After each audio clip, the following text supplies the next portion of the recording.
Hello, and welcome to this introductory lecture on wave motion. Okay, so this is the first time that we're talking about waves, but it won't be the last time in physics that we're going to talk about waves. Okay, so a wave is a traveling oscillation, and we've covered oscillations. So review oscillations, understand that the idea that there is this motion that's described by sinusoidal position around an equilibrium. Okay. And then imagine that oscillation moving in, say, the horizontal direction, and you've got yourself a wave moving in the horizontal direction.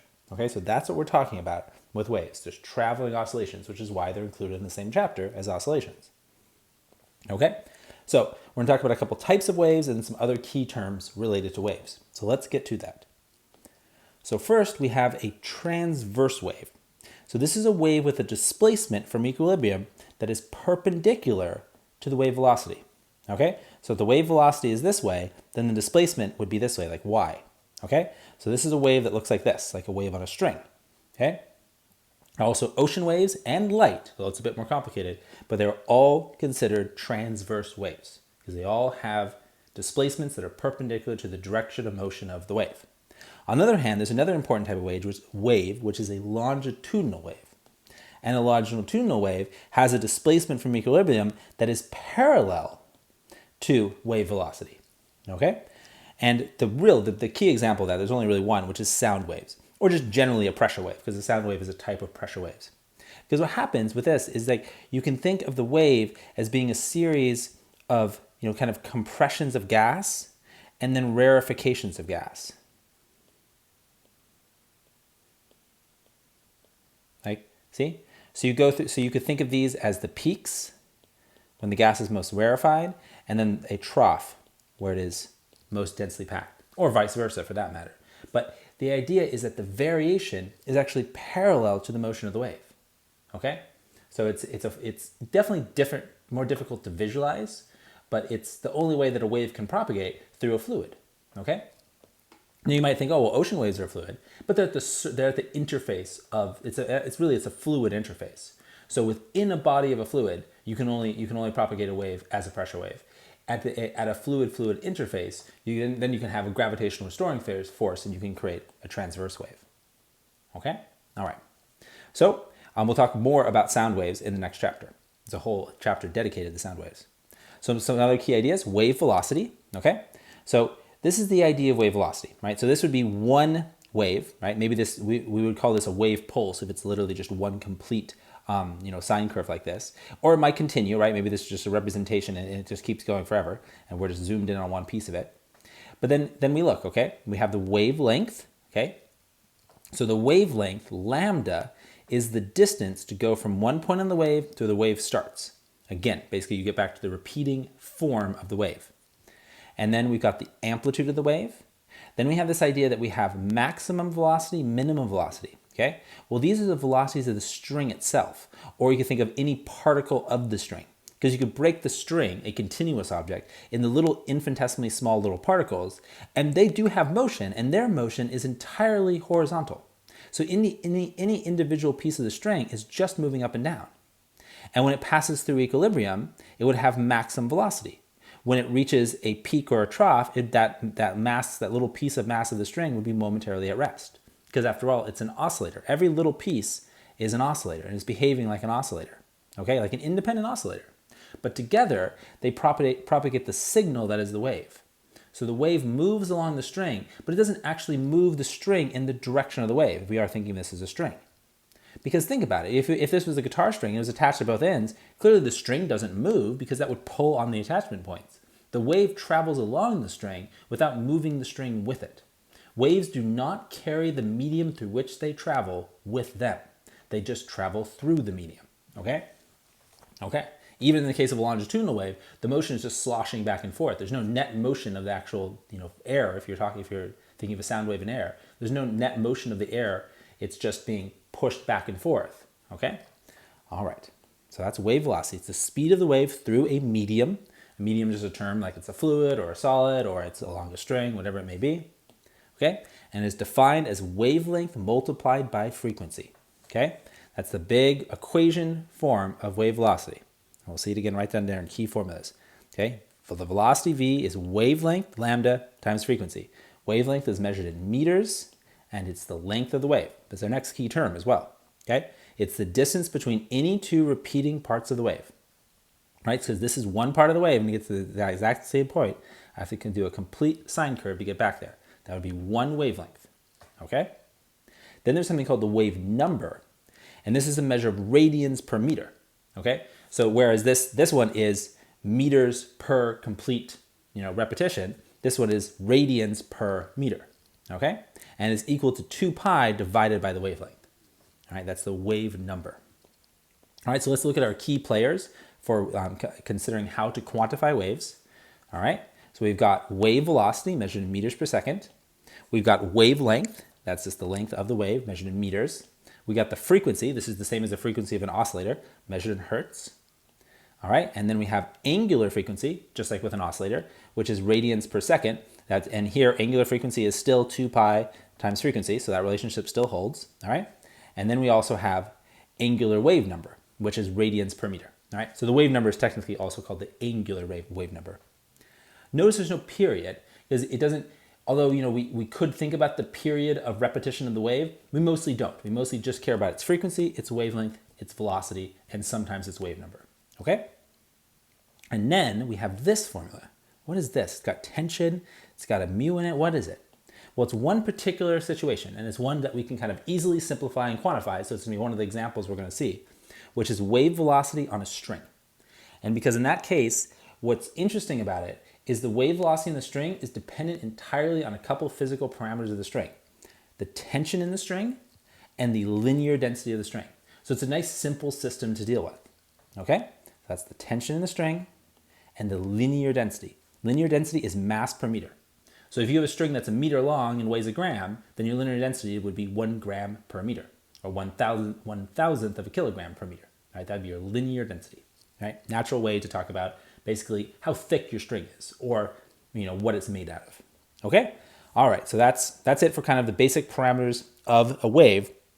Then we actually have the time-dependent function for the wave. Okay, so the time-dependent function for the wave looks a little daunting at first. We've got this, this function of two variables. We've never seen a function of two variables before.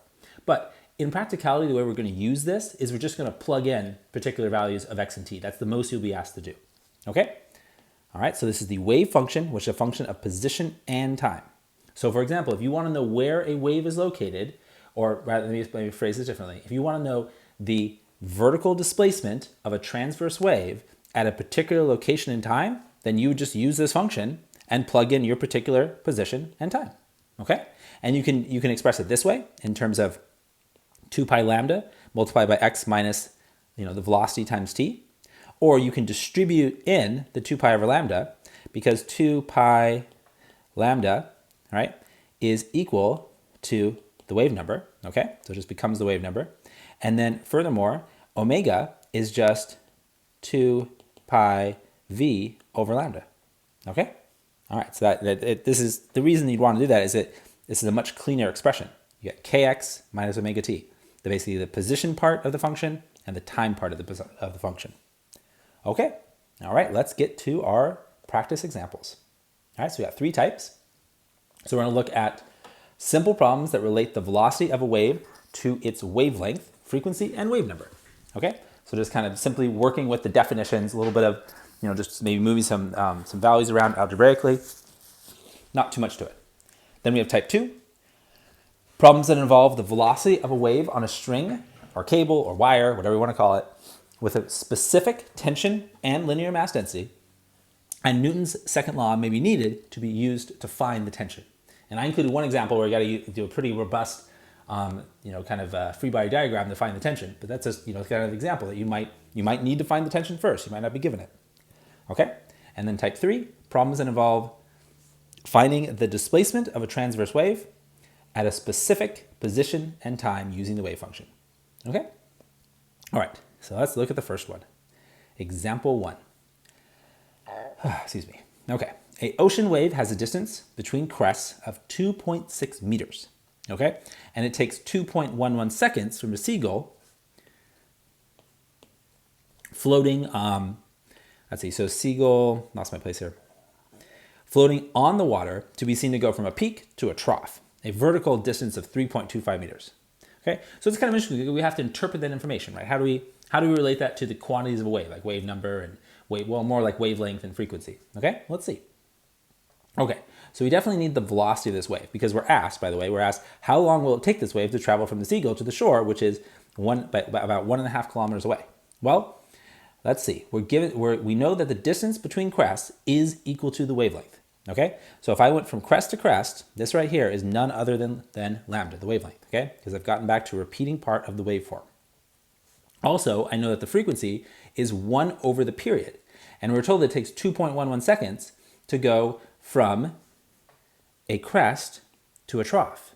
But a crest to a trough isn't a full process, is it? That's half a process. In order to repeat the oscillation, right, you have to go back up. You have to go down and then back.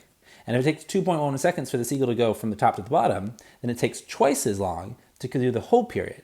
So it means the frequency is the reciprocal of 1 over 4.22, or 0.24 hertz. Okay? All right, so it takes over 4 seconds for the wave to complete itself. Okay? All right? And then we know by the definition of velocity, this is distance over time, because the velocity is constant. Right? For constant velocity, that's the case. And so then we can just solve for the time, which is distance over velocity. All right? And then we'll just plug it in, right? So we've got our distance, which is 1550 meters. We've got our wave velocity, which is just going to be wavelength multiplied by frequency, okay? Because remember, velocity is lambda times f, okay? And then we just solve for the time, and we get 2,520 seconds, okay? And then in part B, is the seagull being carried with the wave? No, because the water doesn't move, okay? The medium through which the wave travels is not carried in the direction of the wave motion.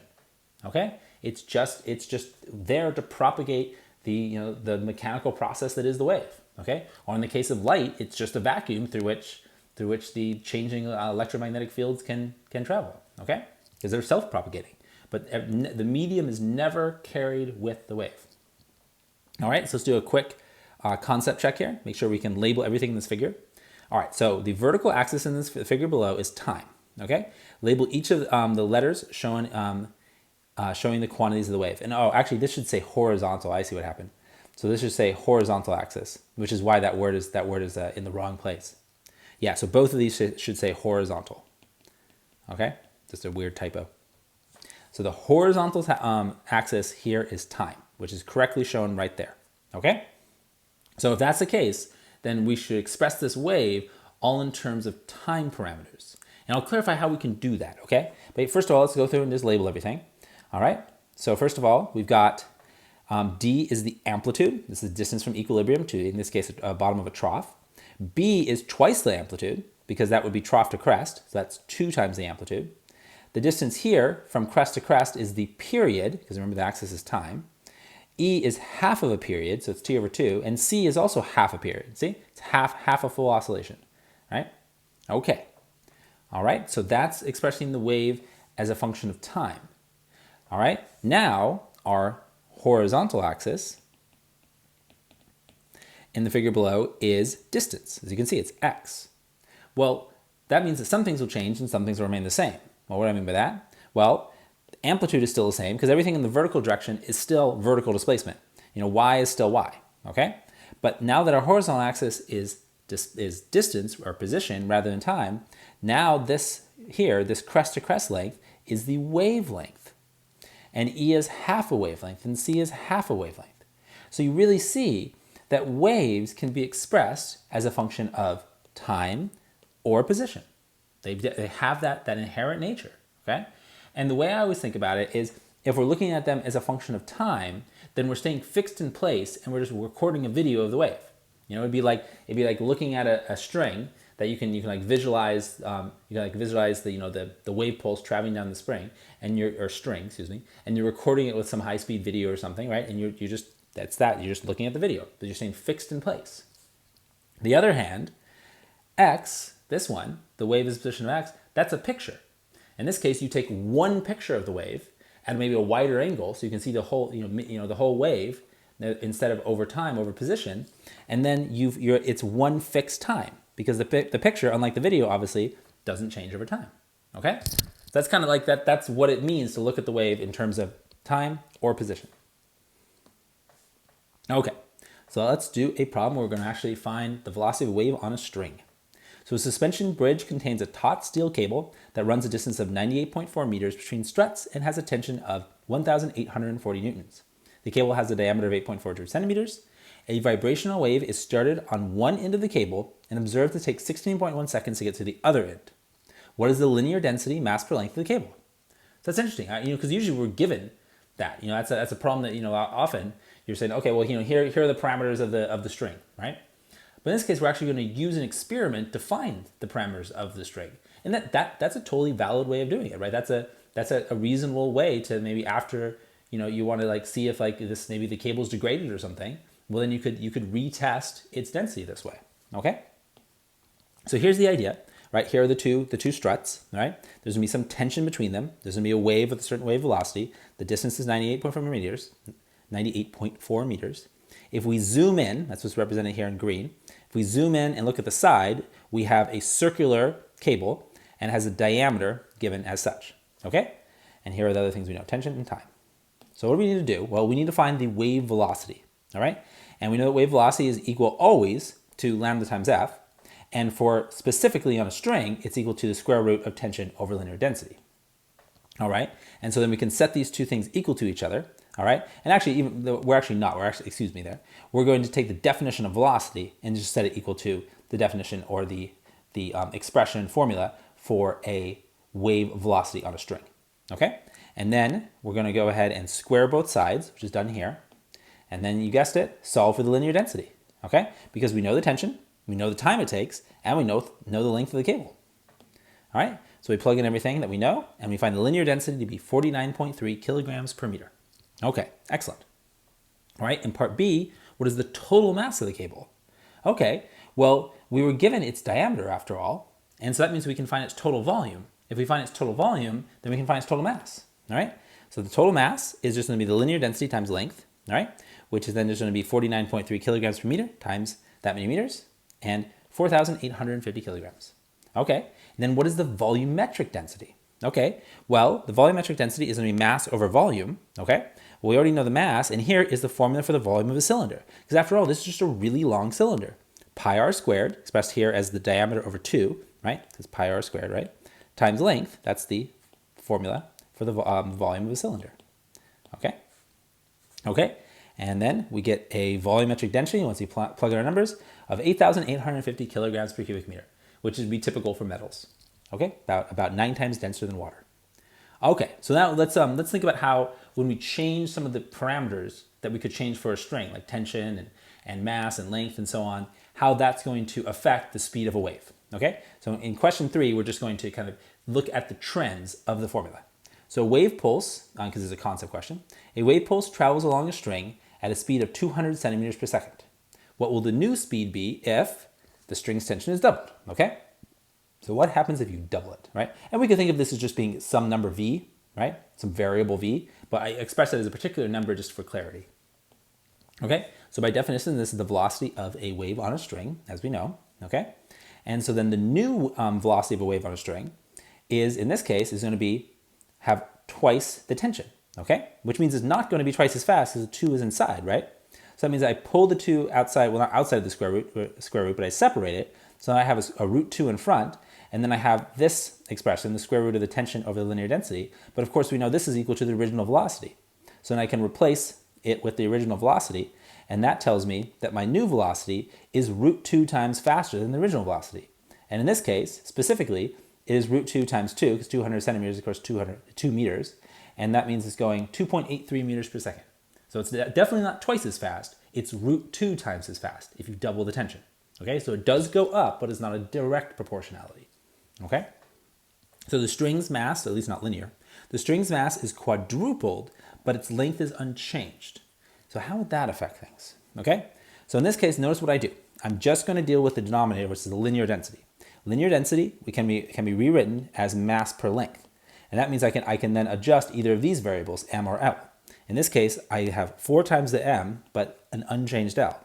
That means I can then bring out the root 4, which of course just becomes 2. And so that means I get half the velocity or 1 meter per second. And I did the same thing here where I basically factored out everything that was not the original expression for the original velocity. That way I could compare to the new velocity to the original velocity. All right, so then we have that it's half as fast. Okay, so quadrupling the mass but not changing the length will slow down your wave by a factor of 2. Okay, next up, the string's length is quadrupled but its mass is unchanged. So that's what happens in that case. Okay, so now we just change that one. That means we bring out the root 4, which is like multiplying by 2. So that means that it's actually doubled. All right, so having it 4 times as long with the same mass, well, that means it's significantly less dense, right? Because it's I guess you stretched it, and so that means that your wave will travel faster. So having a stretched string will mean a faster wave than an unstretched string.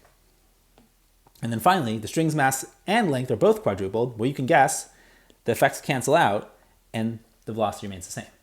Okay? All right, so you can kind of see how, basically adjusting any of the 3 parameters of tension, mass, or length can have the following effects. Okay, so here is a problem where we're actually going to solve for the tension with a free body diagram and then use that tension to calculate a wave velocity, okay, and ultimately a time. So we have an Atwood's machine with a non-ideal pulley, which means the pulley has mass, okay, still frictionless. The specifics of the system are M1 is 7.5 kilograms, M2 is 1.2, the mass of the pulley is 560 grams, the radius of the pulley is 20 centimeters, and the moment of inertia of the pulley is that of a cylinder, which is 1/2 mr squared. There's no friction in the system. If the system is released from rest when M2 is a distance of 1 meter beneath the pulley, at this distance right here, this is going to be 1 meter, okay? And in the process, a small wave pulse is generated, right? So maybe it got bumped as it got released. How long will it take this wave pulse to travel from M2 to the pulley if we take the linear density of the connecting strings, the blue thing, to be 3 times 10 to the negative 2 kilograms per meter, okay? And assume the mass of the string is small enough to not affect the tension. So we're not going to include it in our free body diagram, but what we first want to do is set up the force diagram and supporting sum of forces and torque equations, okay? Here's our free body diagram. Look what's going on. We've got a gravitational force on 2. We've got a tension on 2. We've got a due to Newton's third law. Actually, not due to Newton's third law, but due to the fact that the string is assumed to be massless. We have an equal tension acting at the contact point with the pulley. And then we have a different tension over here, a different tension acting on M1, and then a gravitational force acting on M1. The reason that the tensions are different on either side of the pulley is because this is a pulley with mass. So this would be from our rotation chapter, not from our initial Newton's laws chapter. Okay? Our coordinate system is going to be positive y, basically points like this. We follow positive y around the system like that. So that's the direction of positive y. Okay? That way we can use one coordinate system for everything. Okay? And furthermore, since the whole reason we're trying to find or do this free body diagram is to find out the tension in this section of the string, okay? And that means we need then the reason we're doing that is because there's going to be a little wave pulse shown here in orange that is going to travel up the string. Once we find the velocity of the wave pulse, which of course we need the tension to find, then we can find out how much time it takes to travel 1 meter. Okay? All right. So here is the equations for this setup, okay? For this Atwood's machine with a non-ideal pulley. And you can clearly see that what I want to do here with this problem is kind of remind us of these types of systems, but in this case, specifically apply it to the actual velocity of a wave on a string included in the system. Okay, so we got the net forces acting on 1, which is going to be equal to M2 times A. We have the net forces acting on block 2, also similarly equal to M1 times A. And then we got the net torques on the pulley. All right, notice the coordinate system here, right? Tension points up, but here tension points down, right? Because they have opposite signs on their coordinate systems. All right, here they both have positive accelerations because this one is accelerating up, M2 that is, and M1 is accelerating down, so they both are positive in their respective coordinate systems or connected coordinate system. And then the torques are set up where counterclockwise is defined as positive. So that means that the torque created by tension 1, right, 1 because it's connected to block 1, is a positive torque, and then the torque created by tension 2 is a negative torque. And they're going to be equal to I alpha, but I've replaced alpha with A over R. Okay? So we now basically have 3 equations. We have 3 unknowns, but which one are we interested in? Just F2t, okay? Or F2t. Yeah, keep saying that wrong. FT2, okay? Just the second tension. So we just need to find the volume of tension. Okay, so from the first equation, we're going to write A in terms of the tension that we care about. The reason we're going to do that is we're going to substitute it into the torque equation. And then from our net force on block 2, we're going to solve for tension 1 in terms of acceleration, right? That means we can eliminate tension 1 from our torque equation. Because essentially we want one equation all in terms of tension 2, which is the only tension we care about, the only value we care about. Okay? All right, so then look what we do here. So then the net torque equation is going to become this. Okay? No, look what I've done here. I've replaced Ft1 with this expression here. But I further have replaced the A within that expression from this substitution from the net force equation on mass 1. Okay, so see, you can see that replacement for A, and then you can see the overall replacement for Ft1. Also notice that my R is gone, right? Where's my R? My R is gone. Well, I've divided each of these terms by R, which means that over here, I've picked up an R squared, but I've eliminated the R's from the left-hand side of the sum of torque equation, okay? Now that means that this term right here is just left as Ft2. After all, the whole reason I'm doing this is to solve for Ft2, the tension in the string connected to mass 2. And then on the right-hand side of the equation that now has a moment of inertia divided by R squared, I'm going to replace A with the expression from the force equation, okay? Specifically the force equation of the net forces acting on block 1. So the whole point is it's just a substitution. It's just a way to algebraically solve for the unknown that we care about, okay? And then at this point, I just want to clean things up. I'm going to write the moment of inertia as 1/2 mr squared, which allows me to cancel out R completely. Okay. I'm then going to combine some like terms and move some to the other side of the equation. All right. So I basically left all the terms that have an Ft2 in them and then factored out Ft2 from them. And then all the two terms that didn't have an Ft2, I moved to the other side of the equation. They both had a G in them. So I factored out the like term of G, the gravitational acceleration. And there we have it. There's a symbolic expression for the tension between block 2 and the pulley, the tension basically in the section of string on which the wave pulse is going to travel. So the only tension we care about. Then we'll actually plug in our values, and we get 20.0 newtons, which makes a lot of sense because if the system was at rest, then the tension acting here, Ft2, would just be m2 times g. If you remember, m2 is just equal to 1.2. So basically this tension would be about 12 newtons if the system was at rest, but it's not. It's moving and it's accelerating block 2 upwards. Since it's accelerating upwards, it's definitely going to have to be bigger than 12 newtons, and 20 seems appropriately large. All right, just as a reasonability check. Okay, since there was a lot of algebra, right? Easy to make mistakes. Okay, so then we'll carry on with this value. This final step, which is the part that's actually in reference to waves, is much simpler than the free body diagram part. We just write our expression for the velocity of a wave on a string, which is of course the square root of tension over linear density. And then that's just going to give the following when we solve for time. And I've just made the same replacement where I just took velocity and replaced it with length over time and then solved for time, which meant cross multiplying, which is why my root ft over mu became root mu over ft. Okay, but here we have the time it would take the wave pulse to travel a distance L on a string with this linear density and that tension. Plug in the numbers, okay? Again, of course, this one was given to us, this one we found, all right, and then this was a given value as well, the length. And there we have it, right? Rather fast.